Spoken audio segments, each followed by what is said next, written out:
Essa semana, a candidatura à presidência de Flávio Bolsonaro foi abalada e constrangida pela revelação de mensagens e áudios entre o senador e Daniel Vorcaro, do Banco Master. Contudo, Flávio ainda é o nome mais forte da oposição para derrotar o PT nas eleições de 2026. Isso porque as caneladas de Flávio não diminuem a desaprovação recorde ao governo Lula, não apagam o histórico de corrupção do PT, não melhoram a economia, nem tornam o petista menos rejeitado pelos eleitores. Na prática, ninguém vai trocar de candidato no segundo turno só por causa do que foi divulgado seletivamente nessa semana. Até porque estamos tratando de um lapso temporal muito maior aqui. Essa eleição não é sobre a polêmica mais recente da República. Ela é um plebiscito sobre o que quase 20 anos de PT trouxeram ou não trouxeram ao país. E nesse contexto, a polarização do eleitorado já está calcificada. As maiores forças em disputa são, de um lado, o lulopetismo e, de outro, o antipetismo. Em 2018, na esteira da Lava Jato, Jair Bolsonaro derrotou o PT com 55% dos votos válidos. Na eleição seguinte, em 2022, Lula saiu vitorioso pela menor margem da história, apenas 0,9% dos votos válidos. Esses poucos votos flutuantes que estão em disputa e que decidem a eleição permanecem inconquistados e sujeitos a chuvas e trovoadas até o final da corrida. Na verdade, o fator determinante para o eleitor vai ser a aparência da economia daqui 5 meses. Eu digo aparência porque todos nós sabemos o real estado das coisas. O país, as empresas e as famílias estão no vermelho. O custo de vida está insustentável. A criminalidade fugiu do controle e a gente caminha para o colapso das contas públicas. Mas o governo Lula faz o que pode para disfarçar essa realidade. Controla preços artificialmente, despeja crédito no mercado e dá esmolas assistenciais aos mais vulneráveis. É a mesma estratégia que o PT adotou para reeleger Dilma Rousseff em 2014. E daquela vez, passada a eleição, o país mergulhou na pior recessão econômica da sua história, gerando desemprego, pobreza, fome e violência. Mas o Brasil de 2026 é um pouco diferente. Estamos mais politizados, temos acesso a mais fontes de informação e podemos comparar melhor gestões de direita e de esquerda, tanto no âmbito federal como nos estados. A conclusão é simples. O que veio à tona nessa semana é essencialmente espuma e ruído no panorama geral de 2026, porque a relação entre o filme de Bolsonaro e os patrocínios do Banco Master não tornam Lula um candidato melhor. E essa eleição é, antes de tudo, sobre ele. Isso posto, precisamos falar sobre o seu opositor e provável futuro presidente do país.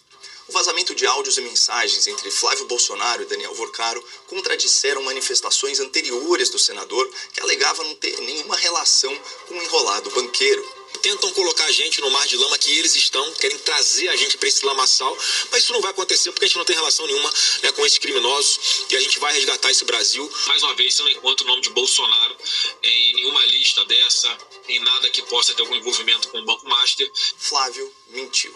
Mentiu para a imprensa, mentiu para os seus aliados e, acima de tudo, mentiu para os seus eleitores. Em entrevista, o senador justificou essa postura, alegando dever de confidencialidade nos contratos de patrocínio celebrados para a produção do filme sobre a história do seu pai. Flávio argumenta que, se admitisse conhecer Vorcaro, teria que entrar em detalhes sobre a natureza dessa relação e abordar o financiamento do filme, protegido por sigilo contratual. Jurídica e moralmente, essa desculpa é muito frágil. Dever de confidencialidade não é licença para mentir e nunca obrigou ninguém a faltar com a verdade.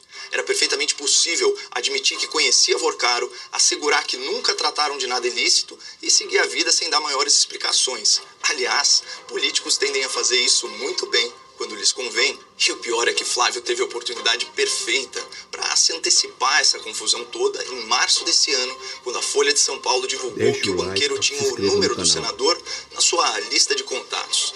Mas Flávio preferiu insistir na mentira. Disse que o número do seu telefone não era propriamente um segredo e afirmou que nunca teve contato com o dono do Banco Master. Então, sejamos muito sinceros. Flávio faltou com a verdade porque isso era politicamente mais conveniente. Faltou com a verdade porque não quis encarar a realidade complexa dos fatos. E ao faltar com a verdade, foi enrascado pelos seus adversários, preso na sua própria mentira. Uma mentira que, diga-se de passagem, é duplamente reprovável. Primeiro, pela falta de transparência e segundo, pela falta de inteligência. Vamos lá. O celular de Vorcaro foi apreendido pela Polícia Federal, órgão subordinado ao governo do PT. A Procuradoria-Geral da República, indicada por Lula, tem acesso ao conjunto de provas. O primeiro dos relatores do caso no STF foi o ministro Dias Toffoli, uma autoridade com histórico de serviços prestados ao Partido dos Trabalhadores. Qual a chance de algum integrante desses gabinetes não vazar uma troca de mensagens entre o candidato favorito para derrotar Lula e o senhor Daniel Vorcaro, a figura mais tóxica do noticiário nacional? Era óbvio que cedo ou tarde esse conteúdo seria publicado de forma coordenada, seletiva, descontextualizada e prejudicial à candidatura de Flávio.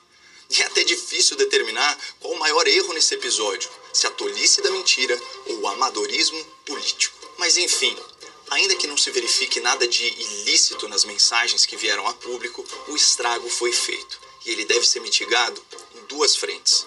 A transparência nas questões relacionadas ao financiamento e ao orçamento do filme sobre Jair Bolsonaro e a mobilização intransigente da oposição exigindo a instauração da CPI do Master, para que a gente possa separar o joio do trigo, se, de fato, ainda houver trigo.